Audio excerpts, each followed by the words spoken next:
దానికి heading let the evil people be, అంటే దుష్టుడిని దుష్టుడుగానే ఉండనివ్వండి. ఏం చేయాలి? దుష్టుడిని దుష్టుడుగానే ఉండనియండి, మీరు వాడిని మార్చడానికి ప్రయత్నం చేయొద్దు అని బైబిల్ చెప్తుంది. ఇప్పుడు ఇందా చదువుకున్నాం కదా, ఏం చెప్తుంది? దుష్టుడిని దుష్టుడుగానే ఉండనివ్వండి, హత్య చేసేవాడిగానే ఉండనివ్వండి, వ్యభిచారిని వ్యభిచారిగానే ఉండనివ్వండి, అన్యాయం చేసేవాడిగానే ఉండనివ్వండి, వాడిని మార్చడానికి మీరు ప్రయత్నం చేయొద్దు. ఎందుకంటే మన దేశంలో చూస్తే ఈ అన్యాయం చేసేవాడు, ఈ దుష్టుడు, ఈ హింసకుడు, వీళ్ళంతా డబ్బులు ఉన్నవాళ్ళు లేదా డబ్బులు ఉన్నవాడికి పనిచేసేటవాళ్ళు. గుర్తించాలి మీరు, డబ్బులు ఉన్నవాళ్ళు లేదా డబ్బులు ఉన్నవాడి దగ్గర పని చేసేవాళ్ళు, సుపారీ తీసుకొని హత్య చేసేటవాళ్ళు, సుపారీ అంటే తెలుసు కదా, డబ్బులు తీసుకొని ఇబ్బందులు పెట్టేటవాళ్ళు, డబ్బులు తీసుకొని చెడుగా మన గురించి మాట్లాడేటవాళ్ళు, డబ్బులు తీసుకొని మన క్యారెక్టర్ని అసాసినేట్ చేసేటవాళ్ళు. అంటే మన క్యారెక్టర్ ఎంత మంచి వ్యక్తి అయినా సరే, అతను ఎలాంటోడు అలాంటోడు, ఈ అమ్మాయిని రేపు చేశాడు, ఆ అమ్మాయితో ఇలా చేశాడు అని లేని వార్తను పుట్టించేవాడు. లేని వార్తను పుట్టించకూడదని బైబిల్లో చాలా స్పష్టంగా ఉంది. ఇవన్నీ ఎవరు చేస్తారు తెలుసా? ఈ సమాజాన్ని గ్రిప్లో పెట్టుకోవాలనుకున్న కొంతమంది వ్యక్తులు, వాళ్ళు రాజకీయ నాయకులు అవనివ్వండి, బిజినెస్ పీపుల్ అవనివ్వండి, రౌడీస్ అవనండి, ఎవరైనా కానివ్వండి, వాళ్ళు సమాజాన్ని గ్రిప్లో పెట్టుకోవాలన్న ఉద్దేశంతో తమ దగ్గర ఉన్న అపారమైన సంపదని ఈ కూలి వాళ్ళకి ఇచ్చి వాళ్ళని మేపుతూ, వాళ్ళకి బిర్యానీ ఇచ్చి మేపుతూ వాళ్ళని తయారు చేసి అందరూ ఉంటారండి. మనం అనుకుంటున్నామేమో, దళితులు ఉంటారు, బీసీలు ఉంటారు, ఎస్టీలు ఉంటారు, ఎస్సీలు, ఓసీలు ఉంటారు, అందరూ ఉంటారు అందులో. ఎందుకంటే ఒక రెవడీచి వాడి చేతులు, అయితే ఒక నాయకుడు అనబడేవాడి దగ్గర వీళ్ళందరూ చేరి వాడు పెట్టి ఎంగిలి మెతుకులకి అలవాటు పడి వీళ్ళు ఏం చేస్తారంటే తమ పొరుగు వారినే హింసిస్తారు, క్వశ్చన్ చేసేవాడిని బాధ పెడతారు. కాబట్టి వాళ్ళని మార్చాలను మనము ప్రయత్నం చేయకూడదు. వాళ్ళ గురించి ఏం చేయాలి?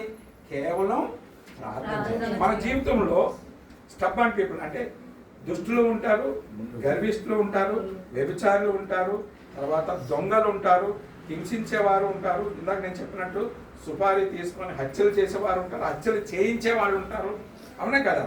అంతేకాకుండా భర్త ఉండగా, పిల్లలు ఉండగా వేరెవరితో వెళ్ళిపోయే స్త్రీలు ఉన్నారు, భార్య ఉండగా, పిల్లలు ఉండగా వేరే అమ్మాయితో, వేరే లేడీతో వెళ్ళిపోయే భర్తలు ఉన్నారు.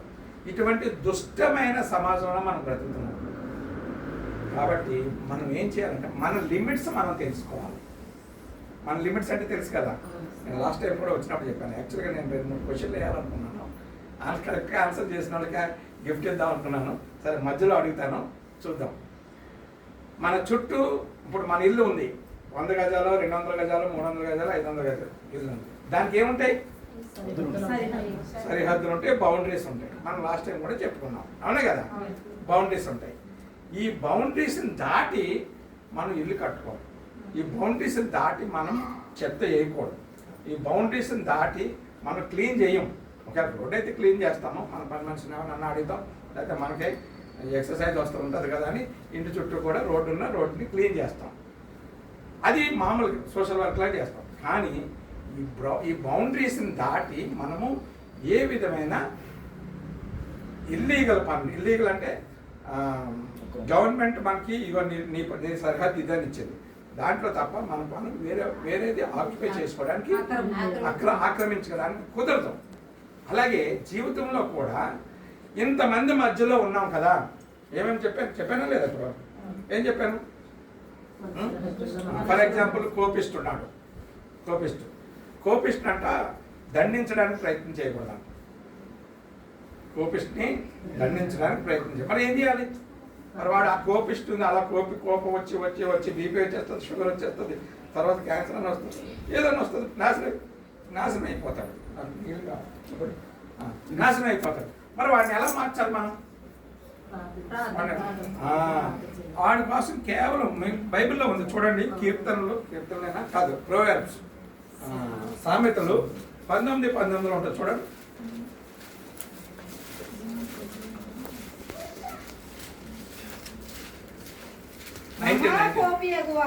మహాకోపియగువాడు దండన తప్పించుకొనడు. వాని తప్పించినను వాడు మరలా కోపించునని కోపిస్తూనే ఉంటాడంట. అంటే కోపాన్ని అదుపులో పెట్టుకోలేనోడు ఏం చేస్తాడు, ఎప్పటికప్పుడు తాను తగ్గించుకోలేక, దాన్ని కంట్రోల్ చేసుకోలేక, ఓకే, తనను తాను నియంత్రించుకోలేక కోప్పడుతూనే ఉంటాడు. అలా కోప్పడినప్పుడు ఏమవుతుందంటే అతని ఇబ్బందుల్లో పడతా ఉంటాడు. ఎగ్జాంపుల్, బీపీ వచ్చేస్తుంది. అవునే కదా, బీపీ వచ్చేస్తుంది విపరీతమైన. ఈ రోజుల్లో కొంతమందిని మనం గమనిస్తే విపరీతమైన కోపం వచ్చేయడం వల్ల బ్రెయిన్లో ఈ నర్వ్ సిస్టమ్ దెబ్బతినేసి బ్రెయిన్ ట్యూమరో లేదా బ్రెయిన్ ఇదో వచ్చేసి హాస్పిటల్, బ్రెయిన్ స్ట్రోక్ అలా వచ్చేసి హాస్పిటల్ పాలవుతుంది. ఒక్కోసారి విపరీతమైన టెన్షన్ వచ్చేస్తుంది. ఎందువల్ల వస్తుంది, ఎవడో ఏదో ప్రాబ్లం క్రియేట్ చేస్తాడు, లేకపోతే ఎవడికో ఏదో మనం డబ్బులు ఇవ్వాలి, వాడు విపరీతంగా మన మీద విరుచుకుపడతా ఉంటాడు. అప్పుడు టెన్షన్ పడిపోయి యాంగ్జైటీ వచ్చేసి మనకి అనారోగ్యం వచ్చేస్తాం. చాలా జాగ్రత్త. అంటే ఏం చేయాలి, ఎంత పెద్దవాడే మన దగ్గరకు వచ్చినా, ఎంత దరిద్రుడు మన దగ్గరకు వచ్చినా మనము మన బౌండరీస్ మనం తెలుసుకొని మనం నియంత్రించుకోవడానికి ప్రయత్నం చేయాలి. అదే సమయంలో ఎదుటివాడు ఎంత కోపంతో మన దగ్గరకు వచ్చినా ముందు వాడితో ఇంటరాక్ట్ అవ్వద్దు. ఏం చేయొద్దు, వాడితో కలియపడవద్దు, అంటే గొడవ పడవద్దు. తిడుతున్నాడు అనుకోండి, కొంచెం అలా ఒక 2-3 సెకండ్లు, లేకపోతే ఒక 5 సెకండ్లు 10 సెకండ్లు ఆగి, ఎందుకు తిడతాను, కంటిన్యూగా తిడతాను కానీ ఆగండి, కొంచెం ఆగండి. అది మన బాసే కావచ్చు, మన కొలీగే కావచ్చు, లేకపోతే మన క్లాస్లో ఫ్రెండే కావచ్చు, లేదా క్లాస్మేట్ కావచ్చు, లేకపోతే వేరే వాళ్ళు ఎవరైనా కావచ్చు, ఇరుగు పొరుగు వాళ్ళు కావచ్చు. మనతో విపరీతమైన కోపంతో మన మీదకి వచ్చినప్పుడు మనం కొంచెం తమాయించుకొని ఆగితే ఫస్ట్ ఆఫ్ ఆల్ వాళ్ళలో ఉన్న బీపీ కొంచెం తగ్గుతుంది. తిరిగి వెంటనే రిప్లై ఇవ్వద్దు. ఎందుకంటే దుష్టుడిని దుష్టుడిగానే ఇవ్వండి, కోపిష్టుడిగానే. నా మాటలు కాదు, ఇవి బైబిల్లో ఉన్నాయి, స్పష్టంగా మీతో చదివించాను కదా. ఇది మొదటి పాయింట్, గుర్తించుకోవాలి. కావాలంటే రాసుకోండి. ప్రోవర్బ్స్ నెక్స్ట్ టైం వచ్చినప్పుడల్లా నేను క్వశ్చన్స్ అడుగుతాను. ఎవరు మంచి కరెక్ట్ ఆన్సర్ చెప్తారో వాళ్ళకి నేను అప్పటికప్పుడే గిఫ్ట్లు పట్టుకొస్తాను. 10-5 చిన్న గిఫ్ట్లు పట్టుకొస్తాను, అప్పుడే ఇస్తాను. ఎందుకంటే అయ్యగారు నాకు ఇచ్చిన గొప్ప అవకాశం ఏంటంటే నెలకోసారి రండి బ్రదర్. సో ఆ విధంగా నేను ప్రయత్నం చేస్తాను. కాబట్టి చూడండి, ఫస్ట్ పాయింట్ అది, దుష్టుడిగానే ఉంచాలి, కోపిష్టితో కలియబడొద్దు. వాడు శాంతించేంత వరకు ఉండండి. ఉండిన తర్వాత అది ఫ్రెండ్ అనుకోండి, అరే బాబు ఇంత గట్టిగా అరిస్తే ఇంత ప్రాబ్లం నువ్వు క్రియేట్ చేసుకుంటే ఫస్ట్ ఆఫ్ ఆల్ అది నీ నెత్తి మీదే పనిచేస్తుంది, నీ బాడీలో పనిచేస్తుంది, నీ యొక్క గుండె మీద పనిచేస్తుంది, నీకు బీపీ వస్తుంది అని చెప్పగలరు. ఒకవేళ నీకు అన్నోన్ పర్సన్ వచ్చి ఇప్పుడు రోడ్డు మీద పోతున్నాం, మనం 2 వీలర్ మీద పోతున్నాం, వాడు కారులో వస్తున్నాడు, తగిలించే వాడి కారుకి ఏదో స్క్రాచ్ అయింది, వాడు తిరిగి మన మీద రివర్స్ అవుతాడు. మనది 2 వీలరే, వాడి కారుకి మన వెనక మట్టిగేర ఏదో అంటారు కదా, వెనక ఏదో తగిలితే, సైలెన్స్లో తగిలితే వాడు స్క్రాచ్ అవడం వల్ల వాడికి ₹1 2 కోట్లు ఉంటుంది, వచ్చి మన మీదకి రుబాబు చేస్తూ ఉంటాడు. మనం అప్పుడు కొంచెం సైలెంట్గా ఉంది, బాబు మనది తప్పు కాకపోతే, నాది తప్పు కాదని నీకు తెలుసు, అయినా నువ్వు విరుచుకుపడుతున్నావు, జాగ్రత్త, నేను నిన్నేం అనట్లేదు, నేను పడిపోయాను, నా బండి తీసుకుంటాను, కానీ నువ్వు ఇంత బీపీ వస్తే సడన్గా నీకు హార్ట్ అటాక్ వస్తుంది అని నువ్వు చెప్పు. ఏం చేస్తాడు, వాడు సిగ్గుపడుతూ పోతాడు, నిజంగానే వాడికి హార్ట్ అటాక్ వస్తుంది. అంటే డబ్బు ఉన్నదనో, సమాజంలో పరపతి ఉన్నదనో లేదా చేస్తే వారి క్రియలు చొప్పున వారికి ప్రతిఫలం ఇవ్వడానికి దేవుడు రెడీగా ఉన్నాడట. అందుకే చూడండి, చాలామంది అకస్మాత్తుగా చచ్చిపోతూ ఉంటారు. అకస్మాత్తుగా, అరే నిన్నటి వరకు మనం ఇక్కడ రైలు కారులో పోతుంటే చూస్తున్నాం కదా, ఇప్పుడు ఏంటి ఈ పర్సన్ ఏంటి లేడేంటి అని మనకు అనిపిస్తుంది, ఆశ్చర్యం కలిగిస్తుంది అన్నమాట. ఏం కలిగిస్తుంది? ఆశ్చర్యం కలిగిస్తుంది. కాబట్టి ఇది మొదటి పాయింట్ గుర్తుంచుకోవాల్సింది. రెండో పాయింట్ ఏంటంటే క్రీస్తు ప్రభు యొక్క మాటల్ని మనం గుర్తుపెట్టుకోవాలి. మత్తయి సువార్త 15:14 చూడండి. క్రీస్తు ప్రభు ఒకే ఒక మాట మనకి చెప్తున్నాడు. చదవండి ఎవరైనా. ఆయన పరలోకమందున్న నా 15వ అధ్యాయము 14 వారి జోలికి పోకుడి, వారి జోలికి పోకుడి, వారు వారు గుడ్డివారయుండి వారికి గ్రుడ్డివారికి త్రోవ చూపువారు గ్రుడ్డివాడు గ్రుడ్డివానికి త్రోవ చూపిన ఎడల వారిద్దరు గుంటలో పడెదరు కదా. ఎంత స్పష్టంగా చెప్పాడు చూడండి. దుష్టుడుగానే ఉండనియాలి తప్ప వాడు ఏం చేస్తాడు, ఇంకో దుష్టుడిని ఫ్రెండ్గా చేసుకుంటాడు, ఇంకో డబ్బు ఉన్నవాడిని ఫ్రెండ్గా చేసుకుంటాడు, ఇంకో పరపతి ఉన్నవాడిని ఫ్రెండ్గా చేసుకుంటాడు. వీళ్ళిద్దరూ కలిసి ప్లాన్ చేస్తారు. వీడిని ఎలా పడగొట్టాలా, వాడిని ఎలా పడగొట్టాలా, వీడిని ఎలా హింసించాలా, వాడిని ఎలా హింసించాలి, వీడిని ఎలా తప్పించాలి, వాడిని ఎలా తప్పించాలా అని ప్లాన్ చేస్తూ ఉంటారు. వీళ్ళిద్దరూ ఎవరు? గుడ్డోళ్ళే. ఏ గుడ్డోళ్ళు? గర్వం అనే గుడ్డి, పవర్ అనే గుడ్డి, ఓకే, క్యాస్ట్ అనే గుడ్డి, ఓకే, డబ్బు అనే గుడ్డి ఉండి వాళ్ళు ఆ గుడ్డితనంలో ఉండి వాళ్ళిద్దరూ కలిసి సమాజాన్ని మీద పడి కొంతమందిని ఇబ్బంది పెట్టడానికి ప్రయత్నం చేస్తూ ఉంటారు. అటువంటి వారి విషయంలో మనం జాగ్రత్తగా ఉండాలని దేవుడు చెప్తున్నాడు. నీకంటే అందమైన అమ్మాయే కావచ్చు, గొప్ప ఇంటి అమ్మాయే కావచ్చు, లేదా ఓకే బాగా డబ్బులున్న అమ్మాయే కావచ్చు, ఎవరైనా కావచ్చు. నీ దగ్గరకు వచ్చి నువ్వు పేదదారు. మా సర్వెంట్ ఉన్నది, మా సర్వెంట్ యొక్క కొడుకు వాడిని మా అమ్మాయి కొంచెం సెంట్ ఆండ్రూస్ స్కూల్ అని ఒక స్కూల్లో చదువుతున్నారు కాబట్టి సిబిఎస్ఈ సిలబస్ బాగుంటుంది అన్నాను ఎప్పుడో 4 సంవత్సరాల క్రితం. ఆ అమ్మాయి వెంటనే ఆ అబ్బాయిని, అప్పుడు ఆ అబ్బాయి సెవెంత్ క్లాస్ చదువుతున్నాడు, 3 years క్రితం అనుకుంటా. వెంటనే 8th క్లాస్లో వాడిని మా ఇంటి వెనక ఉన్న శాంతినికేతన్ ఇంటర్నేషనల్ స్కూల్ అని ఒక స్కూల్లో జాయిన్ చేసింది. పాప మా పిల్లడు చాలా బాగా చదువుతాడు.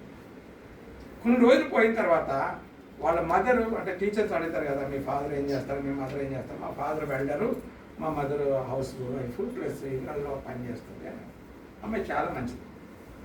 అయితే ఎప్పుడైతే ఈ మాట అన్నారో అది అట్లా పాకి స్టూడెంట్స్ వరకు వచ్చింది.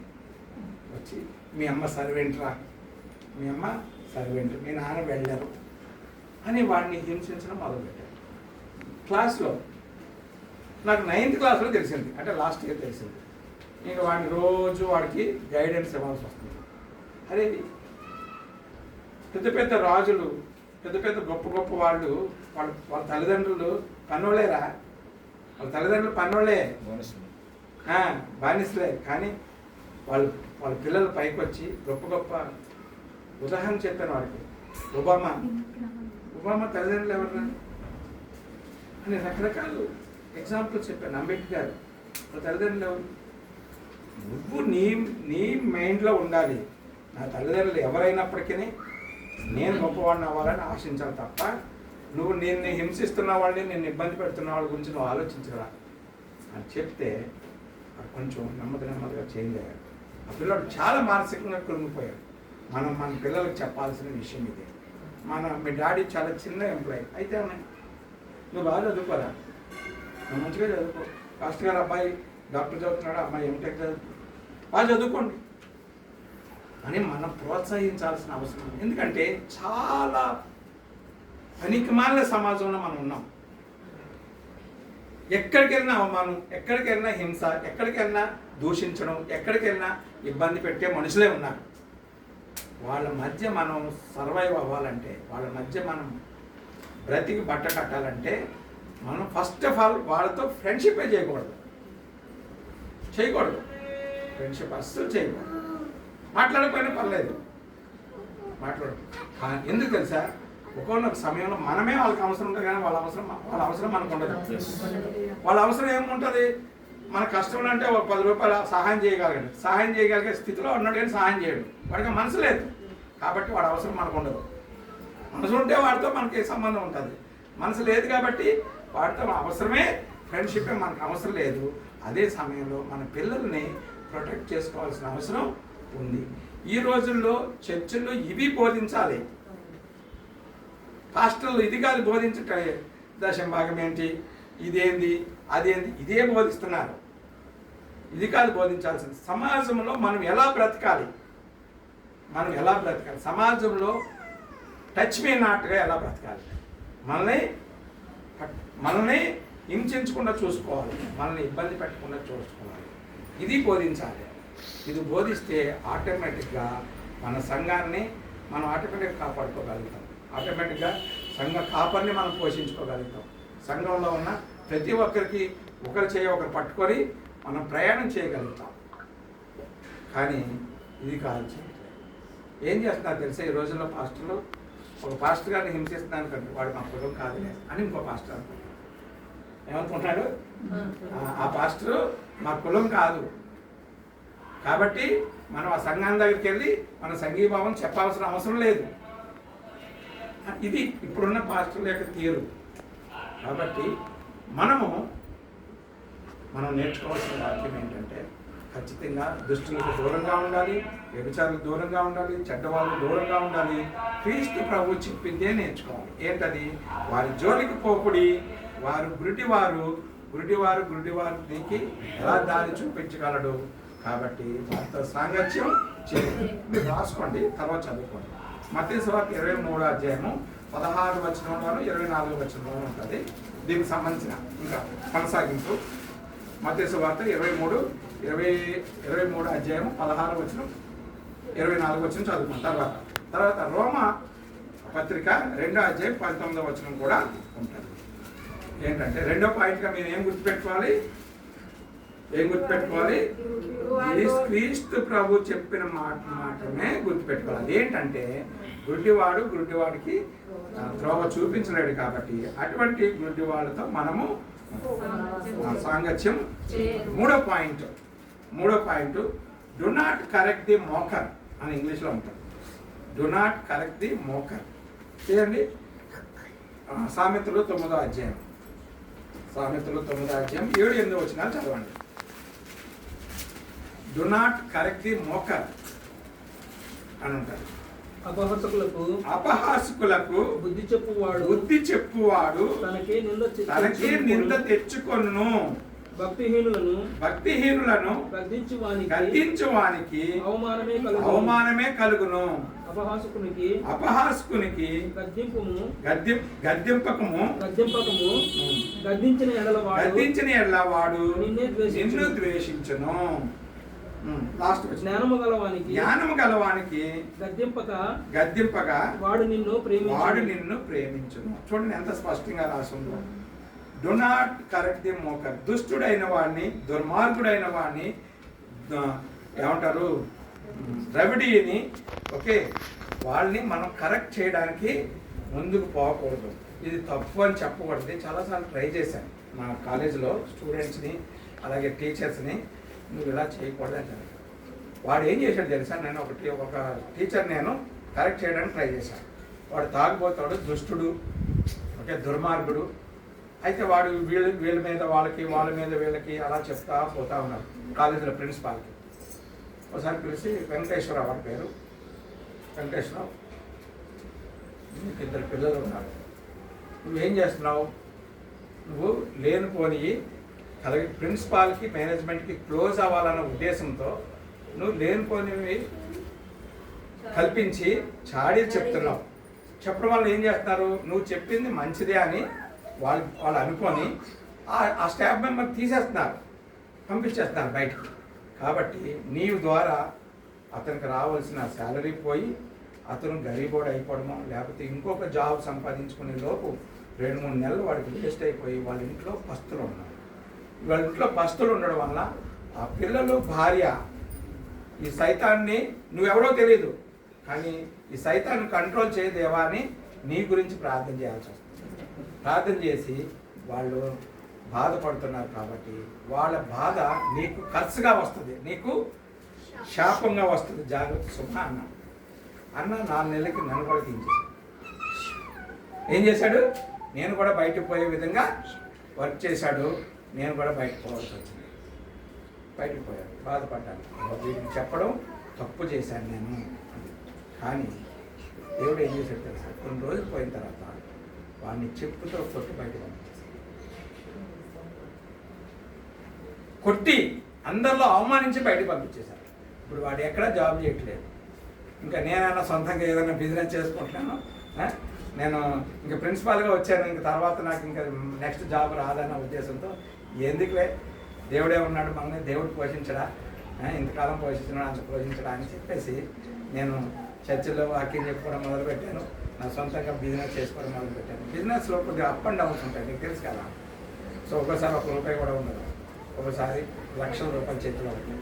సో కాబట్టి నేను బాధపడ్డాను, వాడి గురించి కూడా ప్రార్థన చేశాను.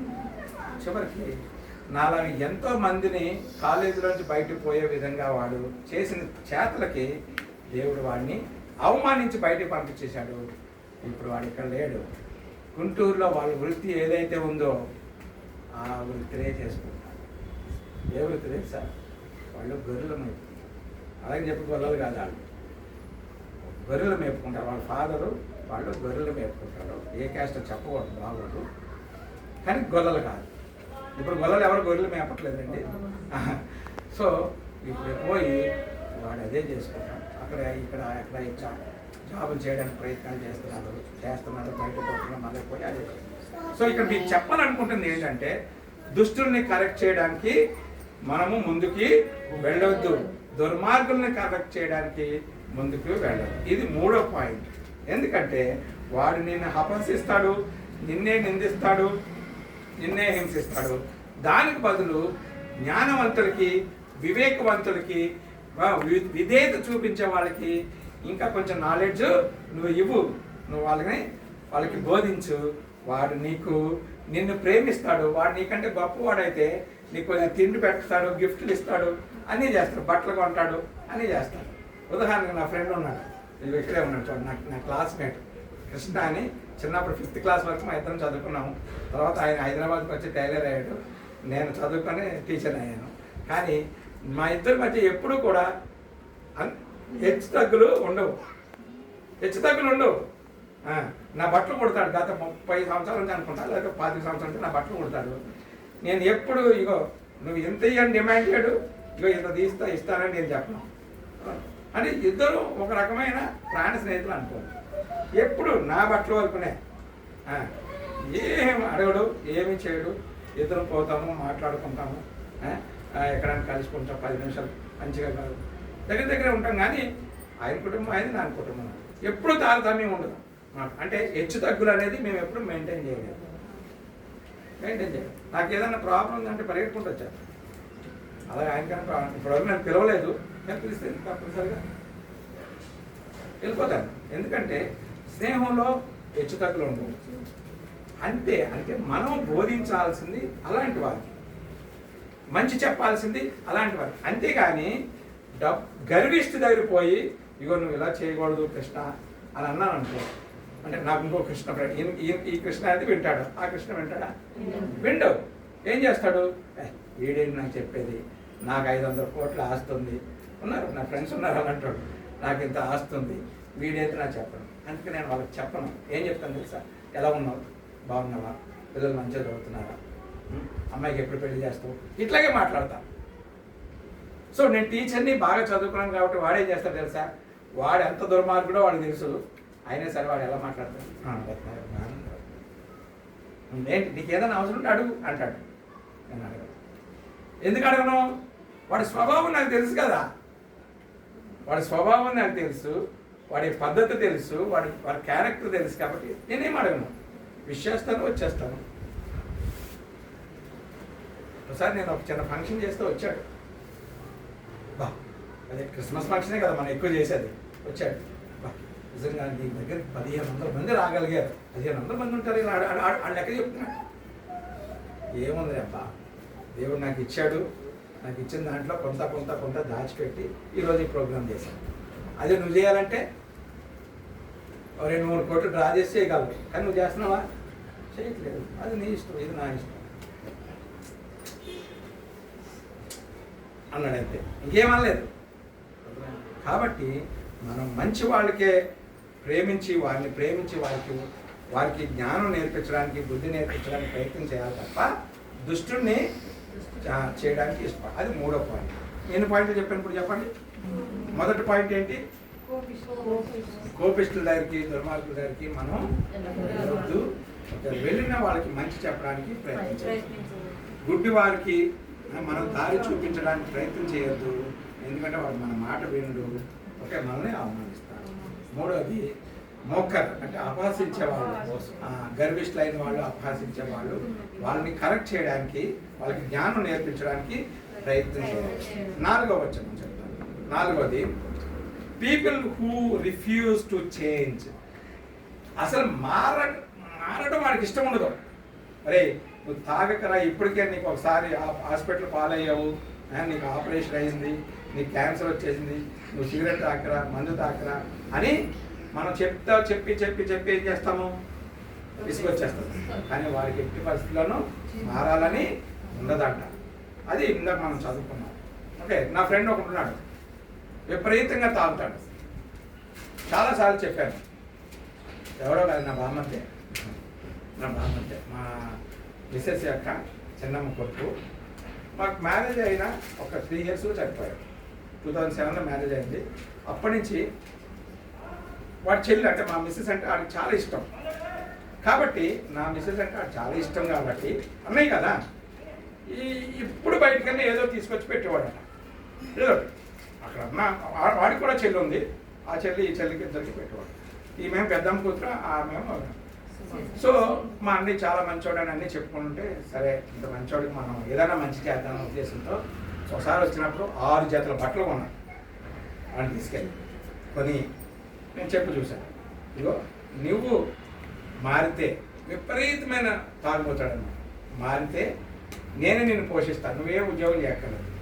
అప్పుడు నేను మంచిగా జాబ్ చేసుకోండి. అలాగే బాగున్నాను ఒక 10 రోజులు ఇంట్లో ఉన్నాను ఇక్కడ గోవిందపల్లిలో. ఈ 10 రోజుల్లో 3 రోజులు 4 రోజులు నాకు తెలియకుండా తాగాడో లేదో తెలియదు. ఒకరోజు ఇద్దరం కలిసి మేము బయటకు వెళ్తాం, అంటే వాళ్ళ చిన్నమ్మ వాళ్ళ ఇంటికి వెళ్తున్నాం. అక్కడే గోవిందపల్లిలో ఇంకో చోట, అదే డైరీ ఫామ్ రోడ్లో.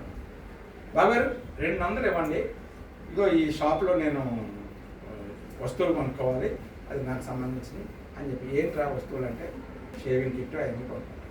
యాక్చువల్గా ఇంట్లో ఉన్నాయి లేదు నేను నాకు ఇష్టమైన కొనుక్కుంటే 200 వచ్చాను. ఆ పెట్రోల్ పంప్ దగ్గర నేను కార్లో కూర్చొని ఉన్నాను, నేను ఇంకొక అతను మాట్లాడుకుంటాను. వీడు ఎప్పుడు పోయాడో, మందు షాప్కి పోయాడు, బాటిల్ తీసుకున్నాడు, వెనక్కి పోయాడు, వెంటనే టక్కడగా తాగేశాడు, వచ్చేసాడు. ఒక్కపొడి వేసేసుకొని చూసుకొని వచ్చేసి కూర్చోండి. 200 అన్న షాపర్కి ఇచ్చే వెళ్ళేటప్పుడు మళ్ళీ తీసుకున్నాను. ఆ రోజు ఇంటికి తీసుకెళ్ళి దౌడ మీద ఇటు గట్టిగా కొట్టి, నా వయసే ఉండేది, నాకంటే 2-3 సంవత్సరాలు చిన్నవాడు ఉంటాడు, గట్టిగా కొట్టి ఇక మీదట మానేసిన తర్వాత నా ఇంటికి లేకపోతే నువ్వు రావద్దు. వెళ్ళిపోయాడు, ఊరు వెళ్ళిపోయాడు. ఫోన్ అనమాట, నేను మీరు చెప్పినట్టే చేస్తారు. ఒక్కరోజు కూడా చేయలేదు, ఒక్కరోజు కూడా తాకండి.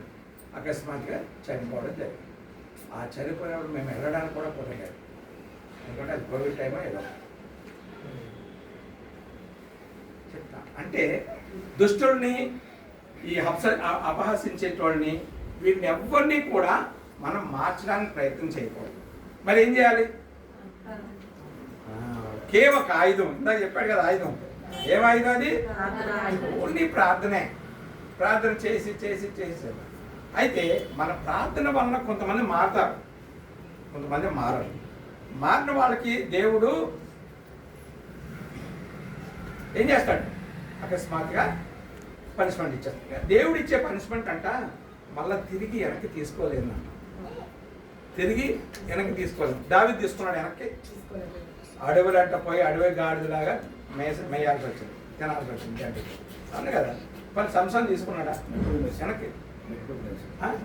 నెప్పుకద్దు అలా దావీదుకి ఇచ్చిన పనిష్మెంట్కి దావీదు పనిష్మెంట్ని వెనక్కి తీసుకున్నాడా? శిక్షించి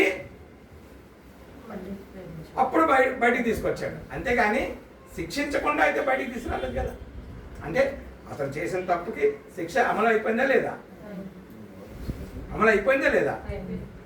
అయ్యగారు చెప్పేదేమో నెప్పుకద్నెజరు. ఆయన ఏంటంటే ఆయన చేసిన దుష్టత్వానికి శిక్షించాడు, పశువులాగా మేశాడు, కానీ తను వెనక తీసుకోలేదు కదా దేవుడు, కరుణించలేదు దేవుడు. కానీ దావీదును కరుణించాడు. ఎందుకంటే దావీదుకి దేవుని వాక్యం తెలుసు కాబట్టి, దేవుని వాల్యూ తెలుసు కాబట్టి కరుణించాడు, కానీ శిక్ష మాత్రం తప్పించలేదు. అది నేను చెప్పాలనుకుంటున్నాను. అంటే మనం ప్రార్థన చేస్తే మారిన వాడికి శిక్ష విధించి ఆ తర్వాత మాత్రమే దేవుడు వాడిని రక్షిస్తాడు తప్ప శిక్ష మాత్రం ఎక్స్క్యూజ్ చేసే క్వశ్చనే లేదు. ఎవరైనా తీసుకోండి, మన నాయకులు తీసుకోండి, సీఎంలు, పిఎంలు, ఎవరినైనా తీసుకోండి, ఎమ్మెల్యేలు, ఎంపీలు, ఐఏఎస్ ఆఫీసర్లు, ఐపీఎస్ ఆఫీసర్లు, ఎవరినైనా తీసుకోండి, మనం వాళ్ళకి చెప్పేటంతట వాళ్ళం కాదు కాబట్టి దేవుడు వాళ్ళని రక్షించాలని మనం మాత్రం ప్రార్థనే చేయాలి. న్యాయమైన పరిపాలన ఇవ్వాలని ప్రార్థన మాత్రమే చేయాలి. ఎందుకంటే నీ అధికారికి లోబడి ఉండాలని బైబిల్లో ఉంది కదా. నీ అధికారికి, నీ రాజుకు నువ్వు లోబడి ఉండాలి, అంతే తప్ప వాళ్ళని ఎదిరించకూడదు. వాళ్ళ గురించి ప్రార్థన చేయాలి తప్ప బుద్ధి చెప్పడానికి ప్రయత్నించకూడదు. బుద్ధి చెప్తే వీడెవడరా, యూజ్లెస్ పిల్ల, చిన్నోడు పేదోడు, వీడు నాకు చెప్పేది ఏంటో అనుకుంటారు. కాబట్టి మనం బుద్ధి చెప్పడానికి ప్రయత్నం చేయకూడదు, ప్రార్థన మాత్రమే చేయాలి. దేవుడు మళ్ళాంటి కొన్ని వేల ప్రార్థనలు కలెక్ట్ చేసుకొని అప్పుడు వాడికి తీర్పు తీరుస్తాడు. అందులో శిక్ష వైపు వెళ్ళాల్సి వస్తే ముందు శిక్షిస్తాడు. ఈలోపు అతను పశ్చాత్తాపడితే రక్షిస్తాడు, పశ్చాత్తాపడకపోతే ఆ శిక్షలోనే కొనసాగిస్తాడు దేవుడు. మనకెందుకు మన సిటిజన్స్గా ఏం చేయాలి? ప్రార్థన చేయాలి, అంతే.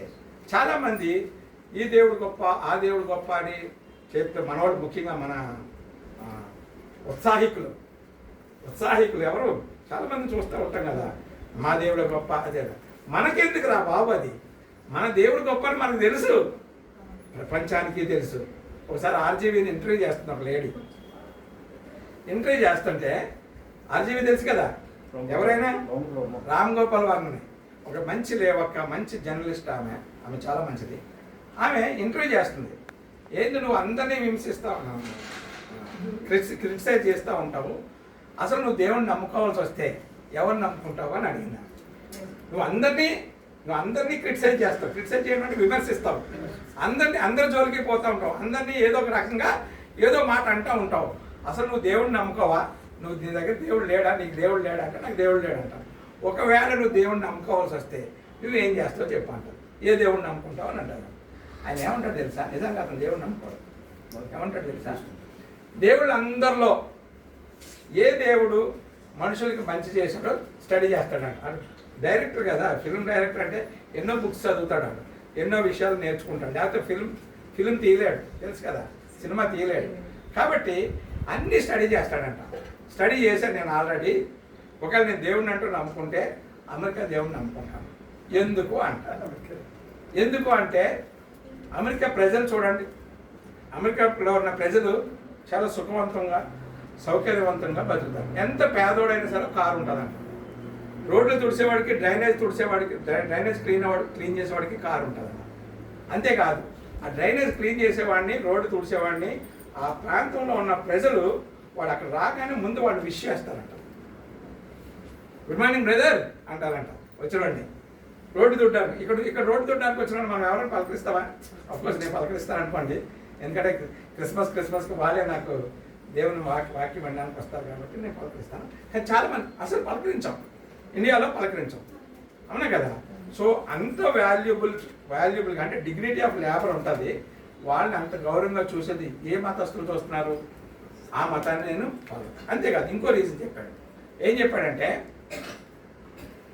అందరూ అమెరికా పోవాలని కోరుకుంటున్నారు కానీ ఇండియాకి రావాలని ఎవరు కోరుకోవట్లేదు కదా అన్నాడు ఆయన యూట్యూబ్లో ఉంటుంది, ఆయన ఇంటర్వ్యూ చూడండి.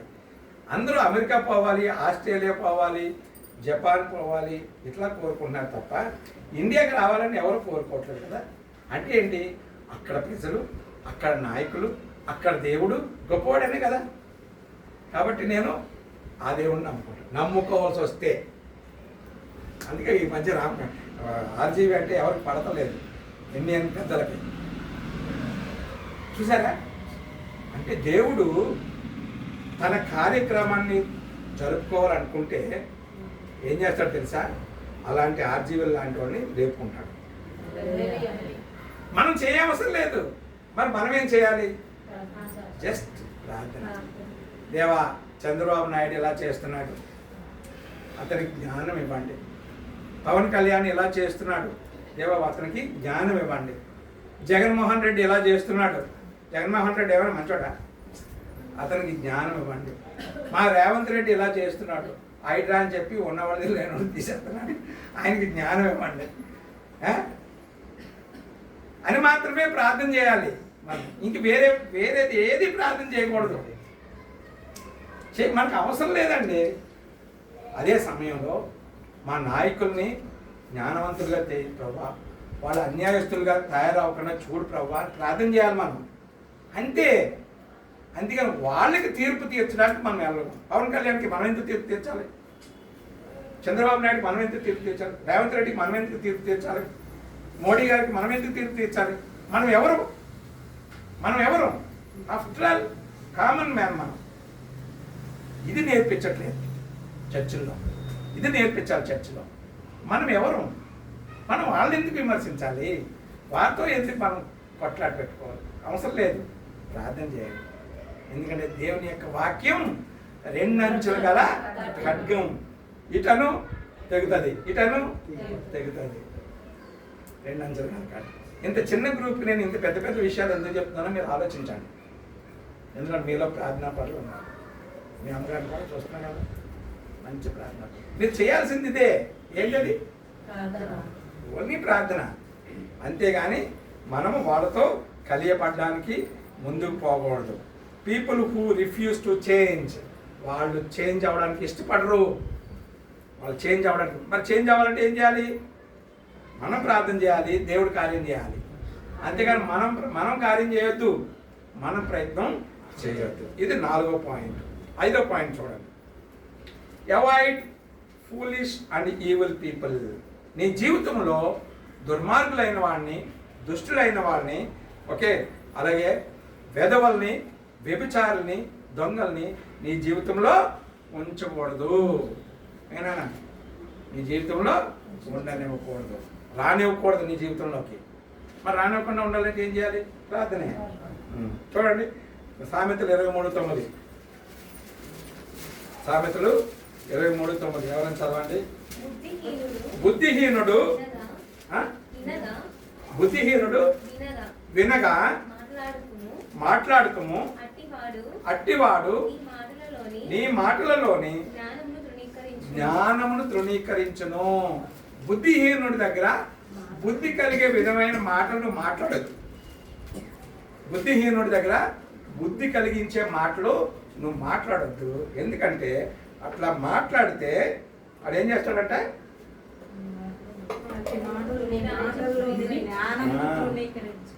ఆ జ్ఞానవంతమైన మాటలు వింటాడు, కానీ దాన్ని తృణీకరిస్తాడు. అంటే ఏంటి? నిన్ను తృణీకరిస్తాడు అని అర్థం. Okay. Do not speak to fools for they will scorn your prudent words. అంటే వాల్యుబుల్ అయిన నీ మాటల్ని, జ్ఞానవంతమైన నీ మాటల్ని, జ్ఞానంతో కూడిన నీ మాటల్ని వాడు తిరస్కరిస్తాడు. కాబట్టి విధవులైన వారితోనూ, దుష్టులైన వారితోనూ, దుర్మార్గులైన వారికి నీ వాక్యం చెప్పడానికి, నీ మంచి మాటలు చెప్పడానికి ప్రయత్నం చేయొద్దు. ఇది 5వ మాట. మీరు గుర్తించుకోవాల్సింది, మీరు ప్రాక్టీస్ చేయాల్సింది. We're practising Christians. మనం ఎవరు? Practising Christians. డాక్టర్ ప్రాక్టీస్ చేస్తేనే కదా రోజు రోజుకి బాగా తయారవుతాడు. ఇంజనీర్ ప్రాక్టీస్ చేస్తే కదా రోజు రోజుకి మంచిగా మంచి రోడ్లు వేయగలరు, మంచి కట్టడాలు, ఫ్లైఓవర్లు వేయగలరు. ప్రాక్టీస్ చేయకుండా, వర్క్ చేయకుండా ఉంటే డాక్టర్ సరైన మందులు ఇవ్వలేడు, ఇతను సరైన వర్క్ చేయలేడు. అలాగే క్రిస్టియానిటీ అనేది ప్రాక్టీసింగ్ క్రిస్టియానిటీ. మనం ప్రాక్టీస్ చేయాలి వీటిని జాగ్రత్తగా. ఒకసారి నేను మా చుట్టాల్లో ఒక అబ్బాయిని తిట్టాను. ఎదురు నువ్వు సరిగా ఉండట్లేదు అన్నాడు. వాడు చాలా నొచ్చుకున్నాడు. నాకన్నా కొద్ది పెద్దోడు అనమాట. చాలా నొచ్చుకొని నా గురించి వేరే వాడికి చెడుగా చెప్పాడు, నాతో కూడా గొడవ పెట్టుకున్నాడు. అప్పుడు మా మేనల్లుడు అప్పుడు ఏమన్నాడంటే, నొప్పక తా నొప్పక తప్పించుకొని తిరుగువాడు ధన్యుడు సమస్య అని. అంటే ఎదుటి వాడిని నొప్పించొద్దు, వాడు ఎంత దుష్టుడైనా. ధన్యుడు సుమతి అని నాకంటే చిన్నవాడు మా మేనడు అని నాకు నేర్పించాడు. నేర్పిస్తే నిజమేరా బాబు నువ్వు చెప్పింది కరెక్టే, నువ్వు నొప్పింపబడద్దు, ఎదుటి వాడిని నొప్పించొద్దు, కానీ వాడు చేసే దుష్టత్వాన్ని తప్పించుకొని తిరుగు. ధన్యుడు సుమతి అని సుమతి పద్యాల్లో ఉంటుంది. ఇది నేను కూడా నేర్చుకున్నా కానీ ఇప్పుడు గుర్తులేదు. అంటే నువ్వు నొప్పించబడద్దు, ఎదుటివాడిని నొప్పించొద్దు, నిన్ను నొప్పించే వాడిని తప్పించుకొని తిరుగు అని నిజమే కదా. మా బంధువుల్లో కాబట్టి వాడికి మా మేనడికి నేనంటే ఇష్టం కాబట్టి వాడు నాకు అలా నేర్పించాడు. అప్పుడు నా అరే బాబు ఇది నేను చదువుకున్నాను గుర్తుంది, బట్ ఏం చేద్దాం వాడితో అలాగే ఇంటరాక్ట్ అవ్వాల్సి వచ్చింది, గొడవ పెట్టుకోవాల్సి వచ్చింది అని చెప్పాను. అంటే క్రిస్టియన్ లైఫ్ అనేది ప్రాక్టీసింగ్ లైఫ్. ప్రాక్టీస్ చేయాలి. ఎలాంటి ప్రాక్టీస్ చేయాలంటే మన చుట్టూ రకరకాల 100 మంది ఉంటే 100 మంది 100 రకాలుగా ఉంటారు. అందులో ఒకరో ఇద్దరో లేకపోతే 10 మందో 20 మందో మనకున్న జ్ఞానాన్ని బట్టి మనకున్న టాలెంట్ని బట్టి మన చుట్టూ వస్తారు. మిగతా వాళ్ళు మన చుట్టూ ఉంటారు కానీ వాళ్ళు మనల్ని ఇబ్బంది పెడుతూ ఉండడానికి ప్రయత్నం చేస్తూ ఉంటారు. ఇది ఎన్నో పాయింట్? 5వ పాయింట్ అయిపోయింది. ఇంకొక 5 నిమిషాలు 10 నిమిషాలు తీసేస్తాను, ఆపేస్తాను. 6వ పాయింట్ రాసుకోండి. 6వ point keep distance from evil. అంటే ఏంటి? దుష్టులకి దూరంగా ఉండాలి. ఫర్ ఎగ్జాంపుల్ మనం కాలేజీలో ఉన్నాం, లేకపోతే కంపెనీలో పనిచేస్తున్నాం, అందరికీ ఒక చిన్న ట్రీట్ ఇవ్వడానికి ఎవరో ఒక పార్టీ ఇస్తున్నారు, వెళ్తాం కదా. వెళ్ళినప్పుడు అందులో ఎవడు దుష్టుడో ఎవడు మంచోడో మనకు తెలుసు, ఆల్రెడీ తెలుసు. కాబట్టి మనం ఏం చేయాలి? అక్కడ కూడా అంతేకాదు, చర్చికి వచ్చినప్పుడు కూడా బైబిల్లో మాట ఉంది, ఏముంది? నువ్వు దైవ సన్నిధికి పోయినప్పుడు నీ ప్రవర్తనని జాగ్రత్తగా చూసుకున్నాను. అలాగే సమాజంలో మనం ఫంక్షన్స్కి వెళ్ళినప్పుడు, హిందూ ఫంక్షన్కి వెళ్ళినప్పుడు, ముస్లిం ఫంక్షన్కి వెళ్ళినప్పుడు, క్రిస్టియన్ ఫంక్షన్కి వెళ్ళినప్పుడు ఫంక్షన్స్లో కూడా చాలా జాగ్రత్తగా చూసుకోవాలి. చాలా జాగ్రత్త. కొంతమంది క్యాస్ట్ ఫీలింగ్ విపరీతంగా ఉంటుంది. వాడు మా ఇంటి ముందు ఒక చిన్న హోటల్ నడుపుకునేవాడు, ఇప్పుడు కాదు చాలా కాలం క్రితం. వాడు అమ్మాయి పుష్పవతి అయితే ఓన్లీ ఫంక్షన్ పిలిచాడు. వాడు మంచోడే. పిలిస్తే మేము ఫ్యామిలీ పరంగా వెళ్ళాము. వెళ్ళి మంచి గిఫ్ట్ తీసుకొని పోయాం. మంచి గిఫ్ట్ తీసుకొని పోయి ఫోన్ చేసాము, ఒక గిఫ్ట్ ఇచ్చాము. వాళ్ళ అమ్మకి వాళ్ళ అత్తగారికి మేము క్రిస్టియన్స్ అని తెలుసు. అతను ఏమన్నాడంటే అతని భార్య ఏమన్నాడంటే, సార్ కిందకి వెళ్తున్నప్పుడు కింద రిసెప్షన్ దగ్గర గిఫ్ట్లు ఉంటాయి సార్, ఎప్పుడు గిఫ్ట్ తీసుకొని పోండి సార్ అన్న. అందరికీ అలాగే చెప్తున్నాడు, నాకు అలాగే చెప్పాడు. మేము వచ్చాము, కిందకు వచ్చాము. వాళ్ళ అత్తగారు ఏమని తెలుసా అండి, గిఫ్ట్ ఇంటికి పంపిస్తాడు మా వాడు, అక్కడ అందరిలో మాకు అలాగే, అందరికి ఇస్తుంది, మాకు అలాగే. నేను ఒక క్షణం ఆగి రబీ వచ్చేయాలని చెప్పి తీసుకెళ్ళి ఈ విషయాన్ని నేను ఆ షాప్ పక్కన ఇంకో షాప్ అతను కూడా అతను మార్వాడి వాళ్ళు కూడా వచ్చారు. వాళ్ళ అమ్మ ఇలాగన్నది అని చెప్పారు, వాళ్ళ అత్తగారు ఇలాగన్నది అని చెప్పారు. పాపం అతను ఉండకుండా అతను పిలిచి, ఈ హోటల్ నడుపుకున్నామని పిలిచి, నీకు జ్ఞానం ఉందా లేదా, ఒక ప్రొఫెసర్ అయినా వాళ్ళని అలా అవమానిస్తారు, మీరు ఒక కాములు ఊరుకున్నా బాగుండు, నువ్వేం పైన ఏమో తీసుకోమని చెప్పు, కింద మీ అత్తగారు ఇలాగంటారు. మన ఇంటికి వచ్చి సారీ చెప్పారు. వాడు మంచోడు కాబట్టి సారీ చెప్పారు. అంటే అక్కడ ఏం గమనించాను నేను, క్యాస్ట్. ఆ ఇంటి ఆడవాళ్ళకి క్యాస్ట్ ఫీలింగ్ చాలా ఉంది, కానీ వీడు పడే బాధలు వాళ్ళకి తెలియదు కదా. వాడు హోటల్ నడుపుకుంటున్నాడు, ఓకే. నేను వచ్చానంటే నేను బయటకు వచ్చానంటే నాతో 10 మంది వస్తారు. 10 మంది అదే ఛాయ్ తాగితే వాడికి ఒక 100 రూపాయలు 200 రూపాయలు వస్తాయి. సో వాడు అలా బిహేవ్ చేశాడు కాబట్టి నేను వేరే చోట పోగలను కదా నేను. కాబట్టి ఆ గ్రహింపు వాడికి ఉంది కాబట్టి వెంటనే ఇంటికి వచ్చి సారీ చెప్పి చేశాడు. అంటే ఎలా ఉంటారంటే మన దేశంలో మనుషులను బట్టి అంట చూడండి, ముఖాన్ని చూసి వడ్డిస్తారంట. ఏం చేస్తారు? ముఖాన్ని చూసి వడ్డిస్తారు. అందుకే నేను చాలాసార్లు కొన్ని ఫంక్షన్స్కి వెళ్ళబుద్ధి కాదు, వాళ్ళ మనుషులను బట్టి వద్దులే అని చెప్పేస్తాను. ఇంట్లో వాళ్ళు తెచ్చినా వద్దులే అని చెప్పేస్తాను. చాలా ఫంక్షన్స్ నేను స్కిప్ చేసేసాను. మనం తీసుకెళ్ళి తక్కువ తీసుకెళ్ళాం, మంచి వాల్యుబుల్ గిఫ్ట్ తీసుకెళ్తాం. కానీ అవతల వాడిని బట్టి, పిలిచిన వాడిని బట్టి 12 వెళ్ళిపోయి కానీ మనం అలా చేస్తామా? మనం దేవుణ్ణి ఎరిగిన వారిగా, దేవుణ్ణి రుచి చూసిన వారిగా అలా చేస్తామా? మనం అలా చెయ్యం. చేయాల్సిన అవసరం కూడా లేదు. ఎందుకంటే మనం ఏం చేసినా మన దేవుడు చూస్తున్నాడని భయపడతాం మనం. అవునే కదా? మనం భయపడతాం. భయపడి ఏం చేస్తాం? మొదటి వాడిని ఎలా ట్రీట్ చేస్తామో చివరి వాడిని కూడా అదే విధంగా ట్రీట్ చేస్తాము. ఒకవేళ మనకి వండింది అయిపోతే కూర్చోబెట్టి అప్పటికప్పుడైనా బయట నుంచి తీసుకొచ్చి పెట్టి వాళ్ళని రెస్పెక్ట్ చేసి పంపిస్తాం. కానీ కొంతమంది అలా చేయరు. అలాంటి వాళ్ళని కూడా దేవుడు చూస్తున్నాడట. ఎందుకంటే నువ్వు అతిథిగా పిలిచావు, అక్కడికి వచ్చిన తర్వాత అవమానిస్తున్నావు.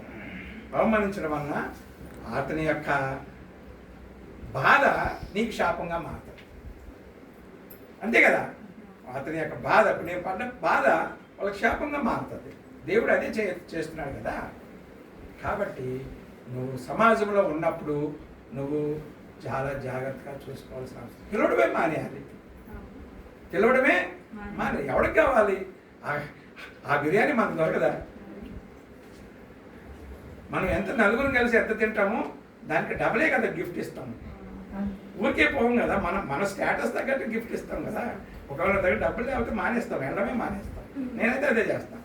అమ్మో డబ్బులు లేవనుకోండి, క్రిస్టియన్ ఫంక్షన్స్కి అయితే అలా చేయను. ఎందుకంటే నా దగ్గర డబ్బులు లేకపోయినా, లేదా 200 ఉన్నా 200 గిఫ్ట్ ఇస్తాను. తర్వాత వాళ్ళని పిలిచి వాళ్ళ ఇంటికి పిలిచి మంచి గౌరవం చేస్తాను. కానీ వేరే వాళ్ళని అయితే చేయను. ఎందుకు చేయను అంటే వాళ్ళు మనల్ని చింతగా చూస్తారని నేను చేయను. కానీ మన వాళ్ళు ఖచ్చితంగా చేస్తున్నాను కూడా. కాబట్టి మనం అలాంటి వాళ్ళకి కూడా దూరంగా ఉన్నాం. 6వ పాయింట్గా ఏం చెప్పాను? Keep distance from evil. ఇది రాసుకోండి. ఏంటది? 2 తిమోతి 3